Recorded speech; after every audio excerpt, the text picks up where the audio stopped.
Hi friends, హంస్కా estates property సీకర్స్కి స్వాగతం సుస్వాగతం. ఈరోజు మీకు 1506 అంటే 1106 గజాల square yards development point of వ్యూలో బిల్డింగ్ కన్స్ట్రక్షన్ G+5 పర్మిషన్ ఉన్న ఓపెన్ ప్లాట్ మనకి డెవలప్మెంట్కి వచ్చిందండి. 4 sides roads, east west north south road side east west చాలా పెద్దగా ఉంటుంది, అరౌండ్ 133/84.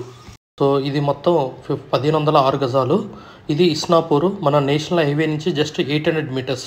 ఒకవేళ మనం నడుచుకుంటూ వస్తే జస్ట్ 3 మినిట్స్, ఒకవేళ బండి మీద వస్తే 1 మినిట్, కార్లో వస్తే ½ మినిట్. సో డిస్టెన్స్లో ఇది మనకి ఇస్నాపూర్ NH65కి వెరీ నియర్ ఉంటుంది. సో ఇది మన డెవలప్మెంట్కి వచ్చిందండి. 33 ఫీట్ రోడ్ అండి, అన్నీ 33 ఫీట్ రోడ్డు. ఇది మన ఇస్నాపూర్ టౌన్షిప్లో ఉంటుంది. ఇస్నాపూర్ టౌన్లో చుట్టూ ఇల్లు లేనండి, apartments, independent houses. Very good sale అండి, ప్లీజ్ అప్రోచ్ us.